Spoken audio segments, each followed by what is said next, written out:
da minha exposição bíblica, eu vou estar explicando também o texto que nós lemos, que Pedro fala a respeito dessa graça que nós recebemos da parte de Deus. Amém? Então hoje o meu estudo não vai ser versículo por versículo. Vamos estar pulando para alguns versículos. Então, o que é que significa a expressão meios de graça, né?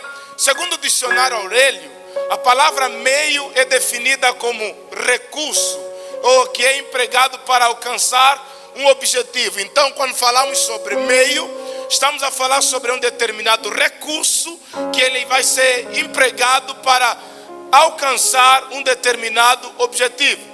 Por conseguinte, os meios da graça são instrumentos pelos quais Deus transmite as suas bênçãos ao seu povo. Então, quando falamos sobre os meios da graça, estamos a falar sobre os meios estabelecidos por Deus para que as bênçãos de Deus chegam até na nossa mão. Amém? Deus é um Deus que não simplesmente quer nos levar para o céu, mas é um Deus que estabeleceu meios pelos quais a igreja estará recebendo as bênçãos que Ele disponibilizou e já foram conquistadas na cruz através da morte de Cristo Jesus. O catecismo de Westminster, né?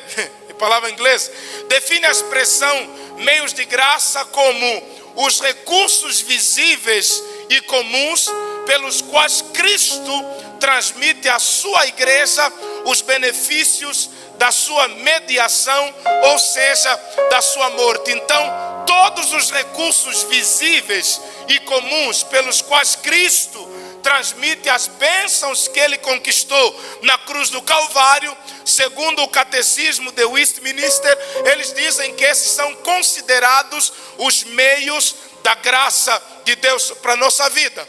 Então, para nós percebermos esses meios da graça, nós precisamos pensar numa mangueira que através da qual o jardim é regado. Por exemplo, nós vemos aqui que a mangueira, ela não tem nada de especial, ou ela em si não é especial, porém, ele é apenas um canal que através dela as águas fluem e acabam regando o quê? O jardim. Então, o meio que Deus usa para nos abençoar não é mais importante que o Deus que nos abençoa. Alguém entende? Diz amém. Então, Deus usa vários meios para que as bênçãos dele chegam até nós. Assim como a mangueira leva a água para refrescar as plantas, e o propósito de Deus é a água que a mangueira leva. Então também quando falamos sobre os meios da graça, o mais importante não são os meios que a graça usa para nos alcançar, mas é o que esses meios trazem como favor de Deus para as nossas vidas. Amém? Então, os meios da graça na nossa vida, eles têm essa funcionalidade de canalizar até nós as bênçãos de Deus, porque afinal de contas, o nosso Deus está interessado sim em nos prosperar, está interessado sim em abençoar o seu povo. E eu não quero que você entenda a prosperidade como simplesmente ter dinheiro. Amado, ter dinheiro é uma parte da prosperidade. Ser próspero é ter paz. Ser próspero é ser feliz. Ser próspero é ter paz com Deus, paz consigo mesmo, paz com o próximo, paz com a natureza. Ser próspero é você sair daqui agora, voltar para casa, não importa o que seja o jantar, mas você vai dormir em paz. Porque tem gente que quando põe a cabeça no travesseiro, isso não lhes deixa dormir. É bom lhe desligar essa lâmpada, porque fica fazendo esse negócio, tem que trocar. Então, tem gente que quando chega no travesseiro, não consegue dormir, não consegue pegar no sono, mas tem dinheiro, Cândido, tem carro bom. Essa pessoa tem um bom salário, nem sabe quanto tem no banco, porque é muito dinheiro. Então isso não tem nada a ver com prosperidade bíblica. A prosperidade bíblica é você se sentir salvo. A prosperidade bíblica é você ter comunhão perfeita e saudável com Deus. Então os meios que Deus usa para nos abençoar, biblicamente ou teologicamente, eles são chamados de meios de graça. A Bíblia não vamos encontrar a expressão meios da graça, mas os teólogos chegaram à conclusão que todos esses meios que estão sendo usados por Deus para canalizar bênçãos na nossa vida, eles são chamados de meios de graça. Pode passar, meu pastor?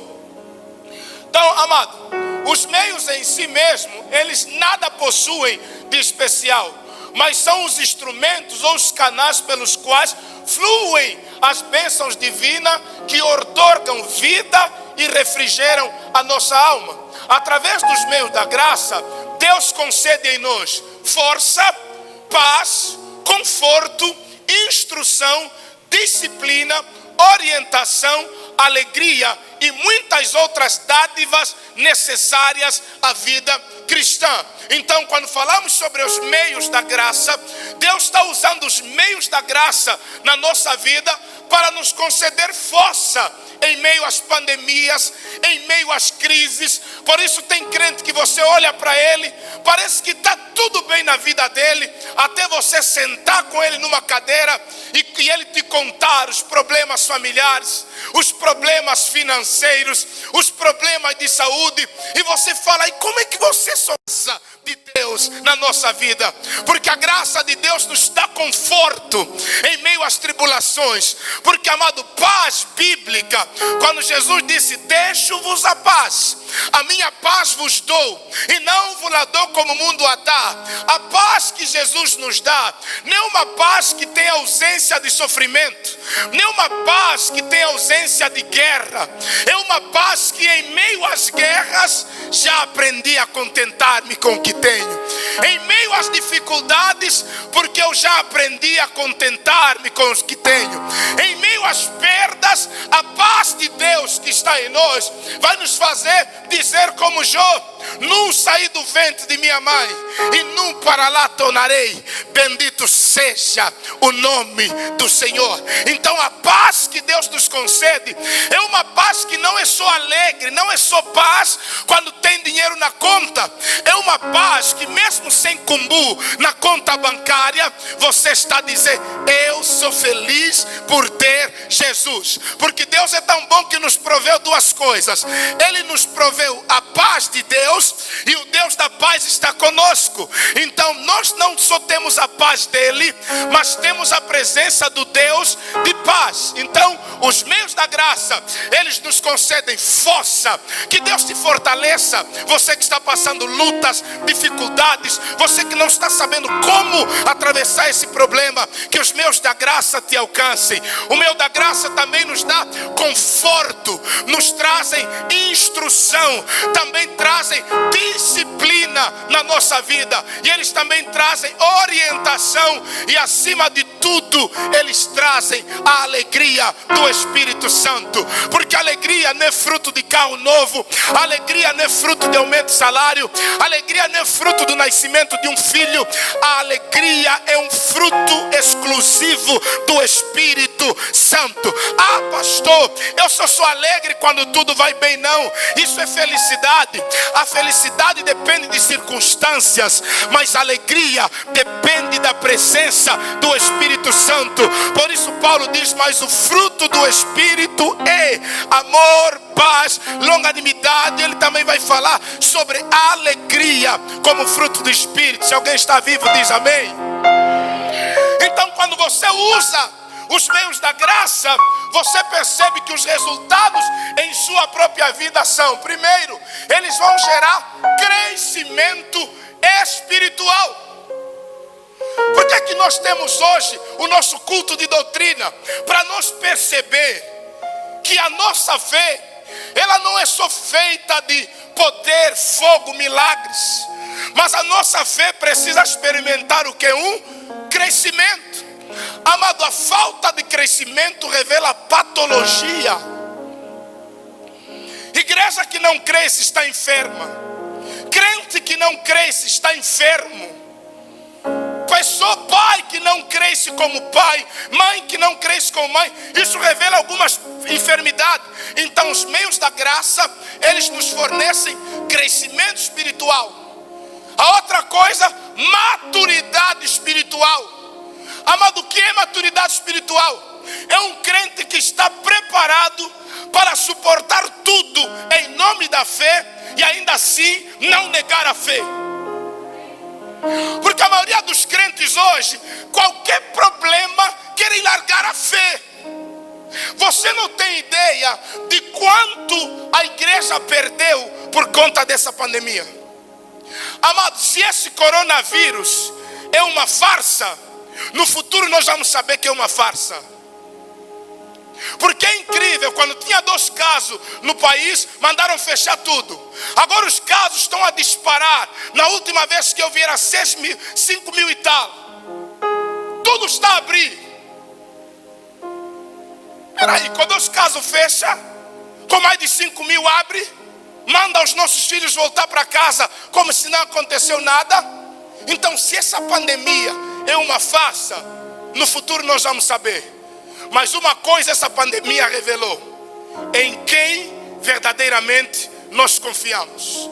Alguns crentes mostraram que confiam nos médicos, nos cientistas. Outros crentes mostraram que a esperança deles estava nos governos. Mas os verdadeiros crentes olharam sempre para Jesus como o autor e consumador da fé. Os verdadeiros crentes não se apavoraram, porque nós temos uma esperança além da esperança que nós temos aqui nessa terra. Por isso São Paulo vai dizer: se a nossa esperança em Cristo for só nessa vida, considerai-vos os mais miseráveis de todos os homens. Nós não dependemos só de prosperidade terrena. Nós temos os pés na terra, mas os olhos no céu.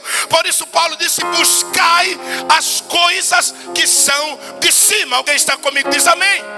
Então nessa igreja precisamos de crentes maduros.